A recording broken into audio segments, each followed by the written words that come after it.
بسم الله الرحمن الرحيم. اهلا وسهلا بيكم يا حبايب قلبي، اهلا بيكم معايا في فيديو جديد على قناتي، قناة سوبر ماما. النهارده نعمل مع بعض فتة العيد الخطيرة جدا جدا. كل سنة وانتم طيبين، كل سنة وانتم منورين يا رب كده قناتي. كل سنة وانتم في احسن حال انتوا وحبايبكم يا رب.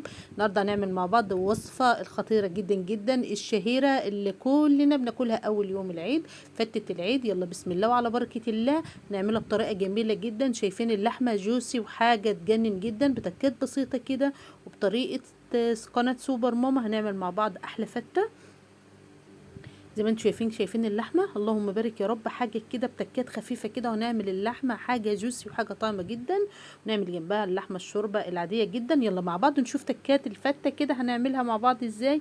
وبسم الله وعلى بركة الله هنعمل مع بعض الفتة. يلا بسم الله ونشوف هنعمل ايه. زي ما انتم شايفين كده انا معايا كيلو لحمة،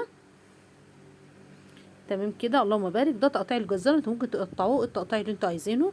انا سبتها كده بتقطيع الجزار. في جاي معاها كده شويه سيمين، حاجات بسيطه كده، ممكن تشتريها وممكن تسيبيها. انا النهارده هسيبها، وهبتدي بقى نسوي اللحمه كده بطريقتنا ونشوف بسم الله على بركه الله هنعمل ايه. الحله عندنا على النار فاضيه، مفيش فيها اي ماده دهنيه خالص. لان انا النهارده اللحمه بتاعتي زي ما انتوا شفتوا كده معظمها فيها دهون، يعني ملبسه كده زي ما بيقولوا. لو انتوا بقى اللحمه بتاعتنا عندكم اللحمه اللهم بارك يا رب مفيش فيها دهون، ممكن تضيفي في الحله نص معلقه سمنه صغيره، تمام كده، او معلقتين زيت. لكن انا عندي زي ما قلت لكم هكتفي بالسمين اللي في اللحمه. نزلت في الحله باللحمه بدون اي ماده دهنيه، وبعد كده هنفضل نقلب كده في الخطوه دي. حلوين، خلوا النار عاليه شويه علشان اللحمه ما تفقدش كل السوائل اللي فيها. بعد كده هنقعد نقلبها شويه شويه كده لغايه ما تدينا لون جميل كده زي درجه التحمير بالظبط. انتوا شايفين اللحمه هنا منزله الميه ازاي؟ زي ما قلت لكم مهم جدا ان احنا نكون معلين النار عشان ما ناخدش كل السوائل الموجوده في اللحمه. بعد كده هنقعد نقلبها تقلبتين حلوين كده لغايه ما توصل معانا لدرجه التحمير دي. شايفين كده اللهم بارك. ايه ده؟ كيلو لحمه. انتوا ممكن تعملوا الكميه اللي تناسبكم، لو حتى نص كيلو او حتى يا رب ربع كيلو ممكن هتعملوا بنفس التكات البسيطه دي، يطلع معاكم شوربه جامده جدا.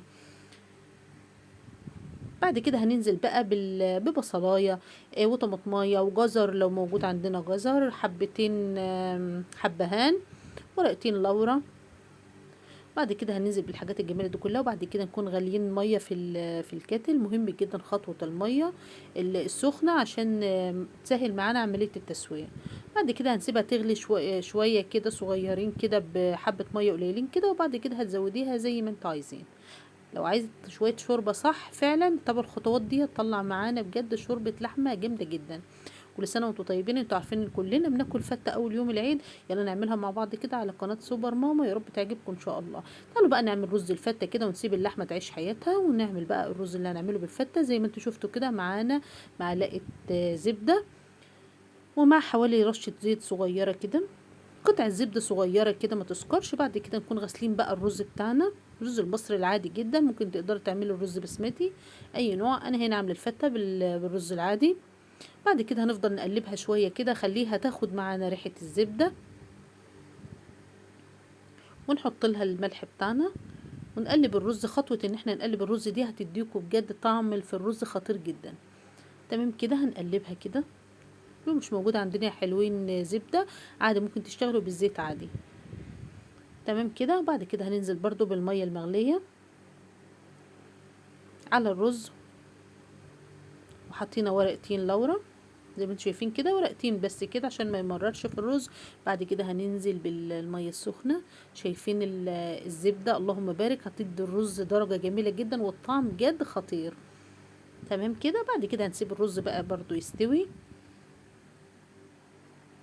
وتعالوا نجهز مع بعض عيش الفته.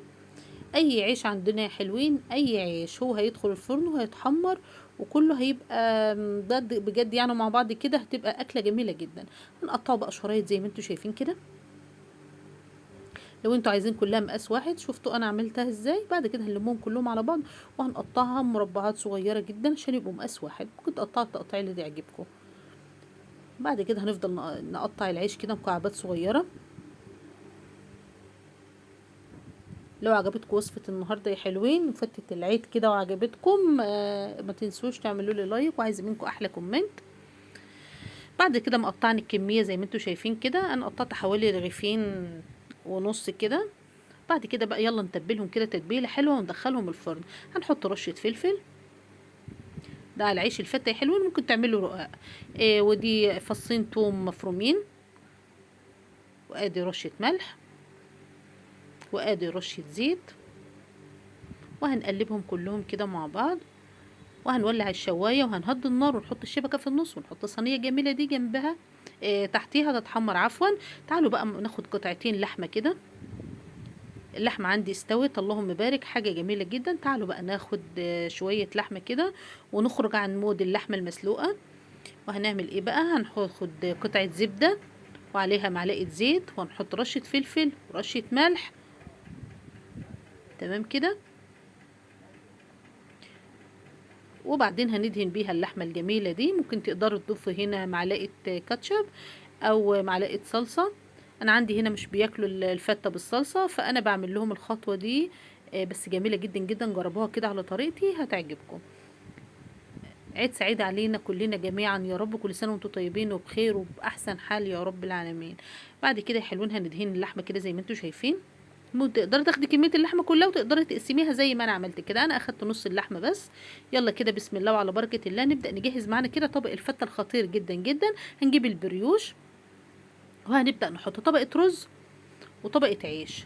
زي ما قلت لكم ممكن بدل العيش تعملوا رقاق وبرضه تحمصوه. تمام كده. بعد كده هننزل بالعيش. شايفين العيش اللهم بارك، ودرجة التحمير بتاعته وريحته بفص الثوم المفروم والزبدة في الفرن خطير جدا. وزي ما انتوا شايفين كده طبقة رز وطبقة عيش. برضو انتوا تقدروا ترصصوا الفتة بالطريقة اللي تعجبكم.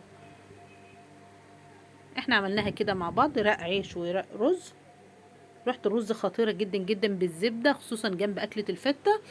يا رب تعجبكم ان شاء الله. تمام كده.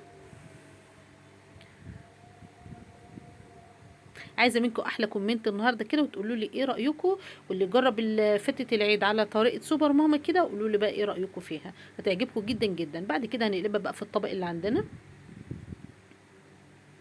زي ما قلت لكم انا بعمل لكم كميه وانتوا اللهم بارك اعملوا الكميه اللي تناسبكم. بعد كده زي ما انتم شايفين كده اللهم بارك طبقه رز وطبقه لحمه خطيره جدا جدا جدا، شكلها بجد يفتح النفس، جامده جدا جدا. بعد كده هنجيب اللحمه بقى من الفرن. شايفين اللهم بارك اللحمه كانها مشويه وحاجه تجنن، طعمها خطير جدا جدا ومستويه وحاجه جوسي كده وحاجه طعمه جدا. تمام كده. هنرصص بقى اللحمه اللي احنا عملناها في الفرن. بعد كده يبقى احنا كده جهزنا الفته، ما عادش ناقص معانا غير نعمل طشه الفته المتينه جدا. انا قطعت توم طرنشات في طاسه وحمرته بمعلقه زيت واحده بس، ونزلت عليه بطشه الخل. بعد كده هنفرغ عليه كرنبين 3 شوربه، وهنبدا نسقي معانا الفته الخطيره جدا. شايفين يا سيدي يا سيدي طبق فته حاجه جامده جدا جدا. يا رب يعجبكم يا حلوين. يبقى احنا كده هنا بنرش مع بعض كده طشة التوم بالخل بكرنبين 3 شوربة، حاجة وهم جدا. اللهم بارك ريحتها تحفة، خصوصا ان احنا نخرج عن اللحمة المسلوقة دي. وخدوا معايا خطوة تحمير اللحمة في الفرن متبلة بالبهارات، حاجة جامدة جدا جدا. اللهم بارك يا رب. يبقى احنا كده النهاردة عملنا مع بعض احلى فتة عيد، كل سنة وانتم طيبين وبخير. شايفين اللحمة مستوية كده وحاجة خطيرة جدا، ريحتها وهم يا جماعة، ريحتها وهم. حاولوا تجربوها كده وقولوا لي ايه رايكم. ممكن انتوا تعملوا جنبها شويه شوربه لسان عصفور او كده. انا النهارده اكتفيت بلحمه بس، ولحمه مسلوقه اهي عاديه جدا كده. وحطينا ضفنا عليها طشه التقليه بالثوم والخل. كل سنه وانتم طيبين، كل سنه وانتم منورين حياتي. عيد سعيد عليكم يا رب وعلى كل حبايبكم. عملنا مع بعض النهارده احلى فتة عيد خطيره جدا جدا. يا رب الوصفه تعجبكم يا حلوين. باي باي.